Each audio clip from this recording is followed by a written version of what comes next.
Hey folks, welcome to Giant Bomb. I'm Ryan Davis. Got Jeff Gerstmann and Brad Shoemaker on the couch here today, talking about GTA 5. So last week we met up with some of our homies, let's call them, at Rockstar Games. Our dogs. Our dogs.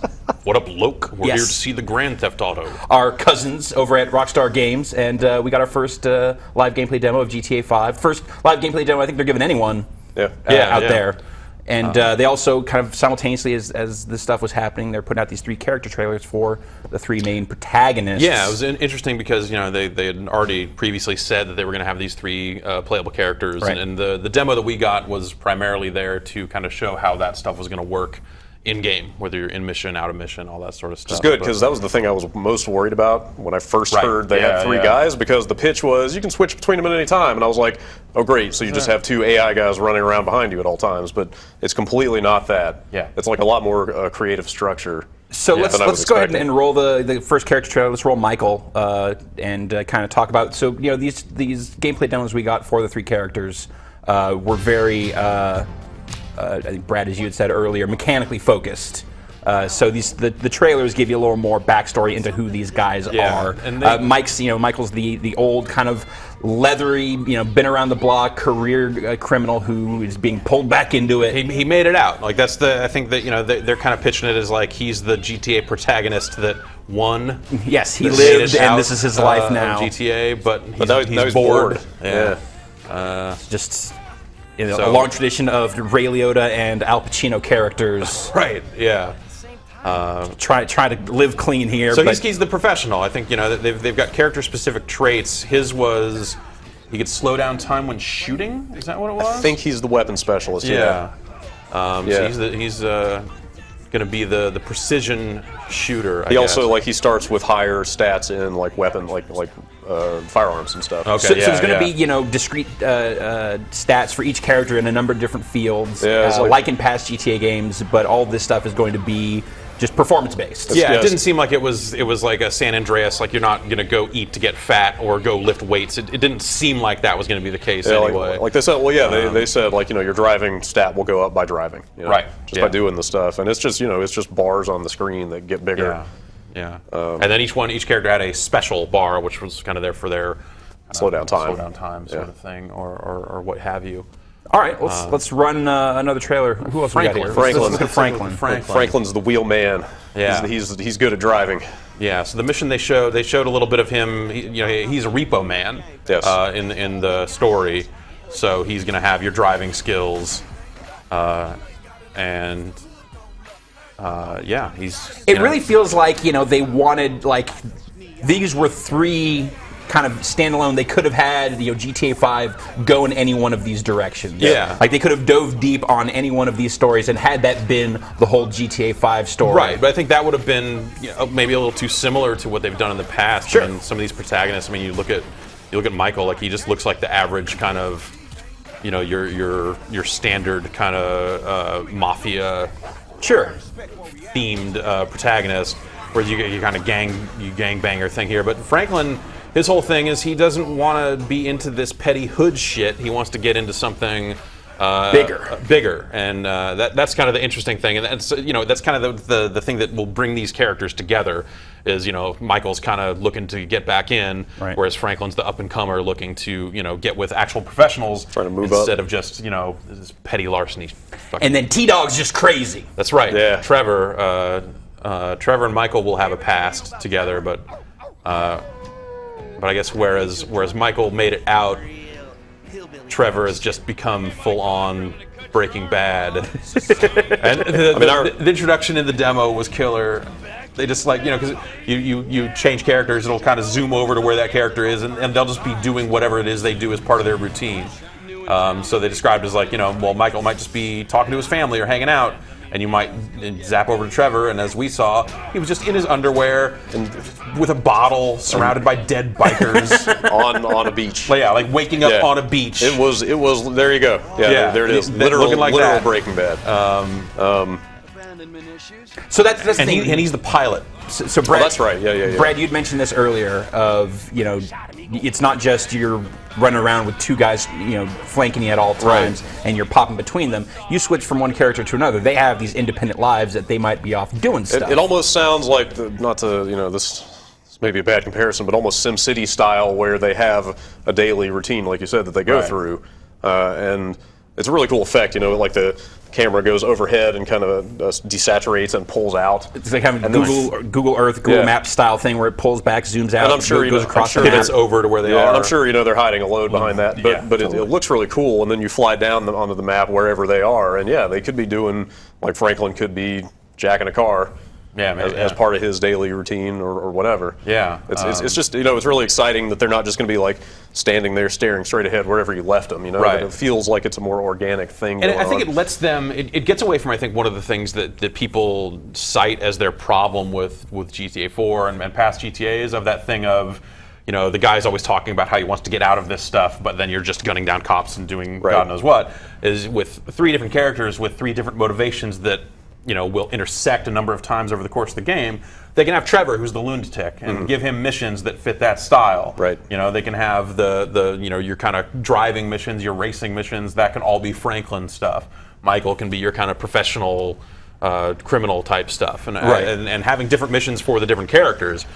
Seems like a really interesting way to kind of address that stuff. That's the most exciting thing about this whole game to me, is the way that they've split the missions across the characters and how that could. I mean, we'll see how it plays out, but how it could enhance the storytelling, because it's not that there is one storyline that just goes in a straight line. It's that there are 3 storylines that occasionally intersect, but then weave apart again. It sounds like those will intersect, about 6 times or something like that in the heists. Right, like they'll get together and pull off jobs or whatever. But you could play, like they said, you could play the first couple of Michael missions and then flip over and start Franklin's story, and then you can kind of go back and forth at will. Yeah, they did show a Michael, like not necessarily a huge main story mission or something like that, but like where he ended up in a car helping out. It was like a random event, I guess. Right. So we're talking about like scope and scale stuff, things that they learned from like Red Dead Redemption, of making this way like the world that we are dealing in here is just like times bigger than the world of Red Dead.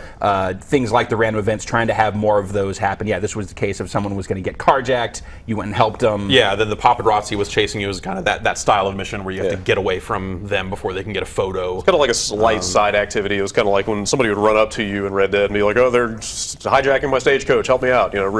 Real basic side stuff. But then all of this kind of, so we had these individual little vignettes, and it all kind of culminated, at least in the demo, with seeing the 3 main characters coming together and going on this heist mission. So the heist it sounds like that you will have missions that lead up to the heist, and in this specific case, where they're knocking over an armored car, these masks will be different depending on which masks you go and buy. Right, like I think like they said, one of the mission objectives is go get some masks, right? Right, which doesn't sound like the most exciting mission in the world, but I guess that depends. We didn't see that part of it, so we'll kind of see how the stuff comes together. But the idea of like, you need to get a garbage truck because you need to drive it into the side of this armored car at high speeds when the heist actually happens. So this heist mission was basically the opening heist from Heat. The opening heist from Heat, more or less. Like, Rockstar and GTA specifically, like they wear their inspirations on their sleeves pretty often, and in this case, that's what this was. This was, literally taking a truck, knocking it into the armored car, turning it over. But of course, explosives on the back of it. Yeah, explosives on the back of it. Guards coming out, being, "I can't hear, my ears are blown." Like down to that detail. Yeah. But of course, in classic Rockstar GTA style, they crank it up, and then when the cops show up, you are switching between characters, like taking cover behind objects and either shooting at them with just regular weapons, or you've got like at one point I want to say Trevor's got like the... Well, he's got a sniper rifle and a rocket launcher. Like Trevor's up in a perch. That's right. And in that mission, and so it's sort of the case where you got Franklin doing the driving. He's gonna crash that garbage truck, right? Mm-hmm. They've got a getaway car that you've had to go steal and set up at that point. Basically as soon as you knock over that armored car, a bunch of cops start showing up. So it becomes that shootout, and that's where the switching on the fly in mission is obviously a lot faster. It's not Right. that full pull-out thing. It's literally like hit the button, switch to this guy, shoot for a while. Well, if you want to switch to Trevor, Right. then you're sniping to provide cover, rocket launchers to take out cop cars. Whatever. I think the heists are the one case where that actually happens, right? Right. Otherwise, That's you're the just kind impression of I got. playing the one guy doing a mission, but Yeah. that's where and they're in a small area. And they did say in mission, when you are on these solo missions, like you're not going to be able to switch during those missions. Right. But during that shootout, the action had this there was a dynamic feel to the way things were playing out where I think it was Trevor or one of the guys up on the roof had a rocket launcher. Yeah. Like they fired the rocket and immediately switched to the guy on the ground, and like the camera got down there before the rocket hit. So Right. it had a really dynamic kind of organic feel. I feel like the shooting looked pretty good. It looked like there was a cover system. Yeah. Like my least favorite thing about 4 was the way it played. Just the basics of locking onto guys and shooting them didn't feel up to snuff. They also talked about the car handling being a lot snappier this time around. Right. Be clear here that in this demo we had no hands-on Right, time we with this. So and a lot of the stuff they were talking about, the missions leading up to this big heist mission, was implied. Like we didn't actually see that stuff. Yes, We they showed the know heist. They did not. They talked about the missions leading up to the heist. So stuff like this planning stage, I don't know what this actually is like at this point. Though you can kind of say, one of the heists will probably be to knock over a jewelry store. That seems likely. They did imply there seemed to be some degree of variability in the way you planned it out, or maybe that could be really cool. That's the thing. It's like I'm hoping for that, but I don't want to say right here that's what it is. Well, they didn't talk about multiplayer at all, but looking at that, at that heist mission, you could see multiplayer very easily being that like a co-op through those sorts of heists. It actually reminds me of a question you asked them about. Could you enlist some kind of low-level people on a job like this and then take them out and take their cut? And they didn't go into a lot of detail, but they did say that there are ways that you can kind of increase your risk for increased reward coming out of these things. Right. You'd get more money out of them if you kind of fly solo, or if you don't hire almost like hirelings or something. Right, like you're going to bring additional people in for some of these missions. There are some choices you can make that'll increase the benefits of these things. Or you maybe even sounded like you could bring on the guy who's the professional driver, but he's going to want a bigger cut than you doing it yourself, or if maybe there's some low level idiot or something. I'm not really sure. Well, they say there's real estate ownership and stuff like that. Like there are ways to invest your money, right? Yeah. They didn't say. They specifically said that it wouldn't get into like the set tripping, like turf war stuff, block by block stuff of San Andreas, right? But we would be able to purchase property and run businesses. And in the demo, I feel like they really made a point to jump us, going from the 3 character vignettes into the heist, really showing off a lot of the variety in the environments that they're looking to show here. So looking at Franklin's bit, he's out in the hillsides next to this river, parachuting down. Right. That was it started off with a skydive sequence. So it's not all urban. There's a lot of varied terrain. Right. And it's not. Yeah. So you end up with stuff like this where you do get these kind of wilderness areas. And then Trevor is kind of in more of the hillbilly trailer park end of this sort of stuff. But they showed Trevor putting on a scuba suit and diving down looking for items as well. Yeah. So they've got underwater in there as well. Sharks. It's pretty fucking crazy. I get such a 70s Jack Nicholson vibe from Trevor. Sure. The real deep Widow's Peak and the kind of crazy. He's a lunatic, He's clearly a little unhinged. Yes, yeah. I mean, that's, it seems like he's going to be your explosives guy as well as you want the crazy guy flying planes. Right? That's your archetype. Sure. From the A-Team. Yeah, exactly. Murdoch flew. That's where you're getting that archetype from. Yeah. Got to break out our pilot because he's in the loony bin again. Exactly. Or in this case, he's dusted up on meth. They talked about weapons a little bit in terms of attachments and stuff. It sounds like there'll be a large attachment system for silencers and scopes and that sort of stuff with the weapons, and that sounded all right. Yeah, I don't know. What they're selling sounded pretty damn good. It also sounds like GTA, like this. They're making these changes, and I feel like they are addressing a lot of things that people didn't love about the last game, and it felt very. It is growing. It feels organic. It feels like it is a lot of it in reaction, but also just trying to forge ahead for this franchise. Yeah. They were running on PS3. And I thought it looked pretty good. Yeah, it looked really nice. It ran pretty smoothly. Yeah. They're getting about down to it as far as the time frame in which you can release a PS3 and 360 game. So well, yeah. I mean, I'd argue that the GTA franchise is big enough to kind of carve its own path wherever they decide to put it. and I'm also all but convinced that as soon as they release their DLC for 5, that will be the point when they go like, okay, we're doing Game of the Year edition or whatever for next generation platforms. That's my guess. That's where I'm putting my money. All right. Yeah, they would only talk about these 2 versions. They wouldn't say anything about a possible PC version either. Right. But Right, not even talking about that. That's true. certainly hope it's going to happen. I mean, if they're, yeah. It's Because it seems like a huge game. Like like you said, the landmass itself is gigantic, but also just seems like there was a lot of stuff. They wouldn't commit to it being on one disc or multiple discs for 360. It sounded like they just didn't know at that point. Right. You know, there's still in development on it, so who knows what they can kind of get it down to. A lot of questions, responded to with pleasant smiles. Yeah. Sure. Yeah. Well, We're focusing on these versions for now. Right. They didn't even say for now. They said we're focusing on these versions because that's all there are. Yeah. I was really encouraged by the number of times they referred back to Red Dead and said we learned this and this and this, because that was the game where I felt like they made huge strides toward playability. Like that was the first game from them I really enjoyed actually putting my hands on and playing. Sure.